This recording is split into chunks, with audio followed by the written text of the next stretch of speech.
Alhamdulillah.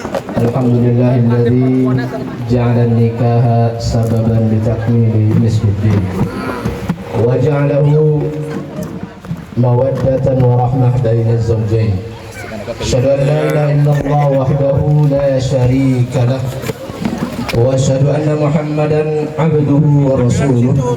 Allahumma salli ala Muhammadin wa ala alihi wa ashabihi wa man tabi'ahum bi ihsanin ila yaumiddin, amma ba'd. Faqad qala Allah tabaraka wa ta'ala fi kitabil karim, ya ayyuhalladzina amanu taqullaha haqqa tuqatih wa la tamutunna illa wa antum muslimun.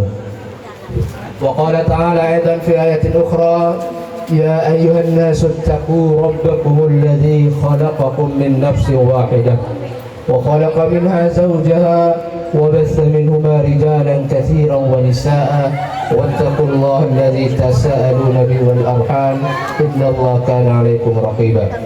Ya ayyuhalladzina amanu ittaqullaha wa qulu qawlan sadida yuslih lakum a'malakum wa yaghfir lakum dhunubakum wa man yuti' Allah wa rasulahu faqad faza fawzan 'azima. Wa qala sallallahu alaihi wasallam fi hadithi an-nikahu sunnati faman raghiba an sunnati falaysa min. Hadirin para tamu undangan yang dirahmati Allah Subhanahu wa taala, yang kami hormati keluarga besar almarhum Bapak Ahmad dan Ibu Warni, dan yang kami hormati pula keluarga besar almarhum Bapak Suhardi dan almarhumah Ibu Sunati. Jangan terlalu kelihatan. Yang kami hormati pula para tokoh masyarakat, para kiai, para ustadz, para sesepuh, para pinisepuh, Pak RT, Pak RW, dan seluruh para tamu undangan yang dirahmati oleh Allah Subhanahu wa taala. Alhamdulillah, segala puji bagi Allah Subhanahu wa taala. Pada pagi hari ini, siang hari ini, sudah menjelang siang, kita dapat berkumpul di tempat yang mulia ini dalam rangka menyaksikan salah satu tanda-tanda kekuasaan Allah Subhanahu wa taala. Allah pertemukan dua insan yang berbeda. Allah satukan dua manusia yang berbeda, walaupun jenisnya sama, yaitu sama-sama manusia. Karena kata Allah Subhanahu wa taala dalam ayatnya, wa min ayatihi an khalaqalakum min anfusikum azwaja litaskunu ilaiha. Maka dalam ayat ini kita bisa mengambil kesimpulan bahwasanya Allah Subhanahu wa taala menciptakan manusia berpasang-pasangan. Allah Subhanahu wa taala menjadikan kita berpasang-pasangan dari jenis kita sendiri, yaitu sama-sama manusia. Coba kita bayangkan kalau kita nikahnya bukan sama manusia. Kira-kira ketenangan didapat ya? Kira-kira kebahagiaan didapat ya? Sebenarnya ketenangan tidak akan didapat. Maka jelas dalam ayat ini kita menunjukkan bagaimana kebesaran Allah Subhanahu wa taala. Kata Allah, wa min ayatihi an khalaqalakum, dan sungguh kami telah menciptakan, dan di antara tanda kebesaran Allah Subhanahu wa taala, Allah ciptakan kita berpasang-pasangan dari jenis kita sendiri, yaitu sama-sama manusia, laki-laki dan perempuan. Berpasang-pasangan ya. Pasang-pasangan itu ada kiri, ada kanan. Ada laki-laki, ada kalau laki-laki sama laki-laki pasangan enggak pasangan. Perempuan sama perempuan enggak pasangan. Ya. Tujuannya apa? Litaskunu ilaiha, agar kalian menjadi tentram, agar kalian menjadi sakinah. Maka dalam ayat ini Allah Subhanahu wa taala menjelaskan tujuan pernikahan kita adalah untuk membentuk keluarga yang sakinah, mawaddah, warahmah. Maka untuk membentuk keluarga yang sakinah, mawaddah, inilah ada pilar-pilar penting yang harus ada dalam kita membina rumah tangga. Maka pada kesempatan siang berbahagia ini, izinkan kami menyampaikan sedikit saja. Karena kalau kita sampaikan terlalu banyak nanti bosan semua ya. Bagaimana tadi pepatah mengatakan, tadi pepatah apa? Pantun ya? Pantun. Kalau saya nggak bisa pantun, yang saya hafal cuma satu pantun saja. Ikan sepat, ikan gabus, cepat lebih bagus. Jadi untuk pernikahannya cepat ya, maka izinkan saya menyampaikan sedikit saja tentang kunci pilar penting dalam membangun sebuah rumah tangga. Yang pertama adalah rumah tangga, keluarga harus dibangun di atas keimanan dan ketakwaan kepada Allah Subhanahu wa taala. Maka ini adalah terpenting. Bagaimana seorang istri, seorang suami membangun rumah tangganya benar-benar dilandasi dengan ini, dengan ketaatan kepada Allah Subhanahu wa Ta'ala. Dibangun dari amal soleh, dibangun dari keimanan kepada Allah Subhanahu wa Ta'ala. Yang pertama, kalau taat kepada Allah, apa yang akan didapat? Allah Subhanahu wa Ta'ala menjanjikan dalam firman-Nya, "Man amila shalihan min dzakarin wa untha wa huwa mu'min falanuhyiyannahu hayatan thayyibah." Maka dalam ayat ini jelas Allah Subhanahu wa Ta'ala memberikan kita kabar gembira bahwasanya barang siapa yang membangun rumah tangganya, siapa saja baik laki-laki maupun perempuan yang beriman kepada Allah Subhanahu wa Ta'ala dan kemudian keimanannya dibuktikan dengan amal solehnya, apa janji Allah? Falanuhyiyannahu hayatan thayyibah. Maka kami akan berikan dia kehidupan yang baik. Kami akan berikan dia kehidupan yang layak. Kami akan berikan dia kehidupan yang terbaik. Maka kalau muncul kemudian dalam diri kita, jangan-jangan ini ya, pernikahan saya, pernikahan bapak-bapak, ibu-ibu, kalau dalam pernikahan kita masih ada problem, masih ada masalah, pasti ada apa? Judol misalnya, kena pinjol, utang di mana-mana, rumah tangganya nggak beres-beres misalnya, jangan-jangan penyebabnya karena kita jauh dari amal soleh. Jangan-jangan penyebabnya karena kita meninggalkan amal soleh kita. Jangan-jangan penyebabnya karena kita dalam rumah tangga kita banyak kemaksiatan yang kita lakukan tanpa sadar. Karena jelas dalam ayat tersebut janji Allah, Allah akan memberikan kehidupan yang terbaik, Allah akan berikan dia kehidupan yang layak, kehidupan yang aman, kehidupan yang yang makmur bagi orang yang senantiasa dilandasi dengan keimanan dan ketakwaan kepada Allah Subhanahu wa Ta'ala. Itu kalau pasangan taat kepada Allah Subhanahu wa Ta'ala dan Rasul. Kemudian yang kedua tadi, taat kepada suami. Yang kedua nih, ya, apa janji Allah Subhanahu wa Ta'ala bagi pasangan terutama istri ketika dia soleha, ya, ketika dia taat kepada suaminya, maka baginya ada jalan tol menuju surga Allah Subhanahu wa Ta'ala. Karena perempuan memiliki jalan tol untuk masuk surga dengan syarat 4 hal.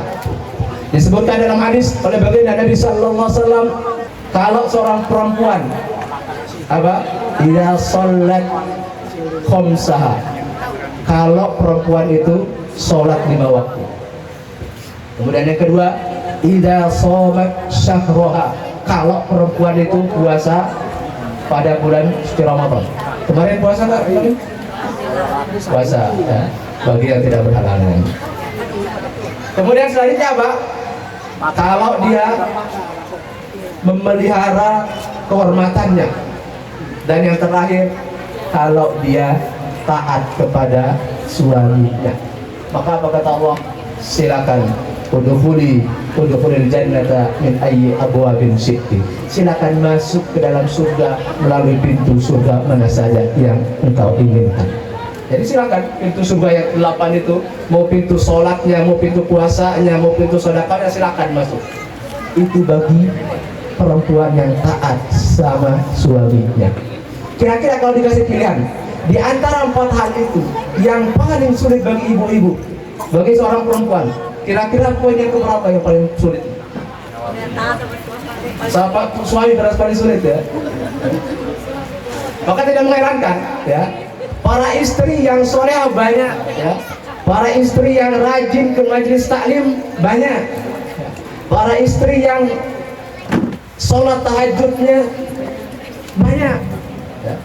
Tapi sangat jarang seorang istri yang taat pada suaminya ya. Contoh misalnya, kalau perempuan dikasih pilih nih, mau minta maaf sama suami atau sholat 50 rakaat? Boleh ya, Pak? Nah, kalau minta maaf bukan sholat. Enggak ya. Ada katanya minta maaf paling susah ya. Minta maaf pada istri paling susah. Maka inilah kunci dalam membina rumah tangga. Manakala kita ingin rumah tangga kita sakinah, mawaddah, warahmah, Maka pilar yang pertama ini adalah harus dilandasi dengan ketaatan kepada Allah Subhanahu wa taala, harus dilandasi dengan ketakwaan kepada Allah Subhanahu wa taala. Kemudian pilar yang kedua, di antara hal yang terpenting juga dalam membina rumah tangga adalah harus menjalin komunikasi yang baik antar pasangan. Dengarkan apa kata suami, dengarkan apa kata istri. Manakala ada kata yang kurang pas, saling dimaafkan, saling koreksi dan lain sebagainya. Karena begitu Nabi Sallallahu Alaihi Wasallam mengajarkan bagaimana agar kita bermuamalah dengan baik dengan keluarga kita. Bagaimana kita akan bermuamalah dengan istri kita dengan cara yang baik. Allah Subhanahu wa taala katakan dalam firman-Nya, wa'ashiruhunna bil ma'ruf, dan pergaulah istri dengan cara yang ma'ruf, dengan cara yang baik. Fa in karihtumuhunna, tetapi kalau dalam semua sifat istri kita yang baik-baik itu ada satu yang kurang baik, yang kita tidak senang misalnya, maka bersabarlah hal demikian itu. Karena kata Allah Subhanahu wa taala, asa an takrahu fayaj'alallahu fihi khairan katsira. Boleh jadi pada sifat istri kita yang tidak baik itu ada kebaikan dari Allah Subhanahu wa taala. Ini janji Allah Subhanahu wa taala. Tidak ada pasangan yang sempurna. Tidak ada pasangan yang sempurna. Jangankan kita manusia biasa, para nabi saja istrinya ada yang tidak solehah. Para nabi ada yang istrinya tidak taat. Misalnya Allah Subhanahu wa taala abadikan kisah mereka dalam Al-Qur'anul Karim. Dalam surat At-Tahrim Allah Subhanahu wa taala gambarkan bagaimana agar ini menjadi pelajaran bagi kita. Istrinya Nabi siapa? Nabi Nuh. Istrinya Nabi Lut tidak taat kepada Allah Subhanahu wa taala. Maka apa baginya? Neraka Allah Subhanahu wa taala. Daraballahu masalan lil ladzina kafaru imra'ata Nuhin wa imra'ata Lut.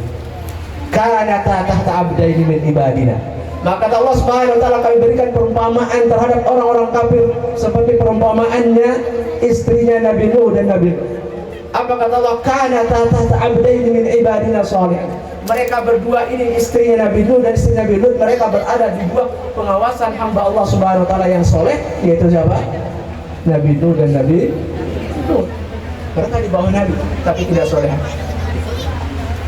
Fakhanatahuma, mereka berdua berkhianat, tidak taat sama suaminya.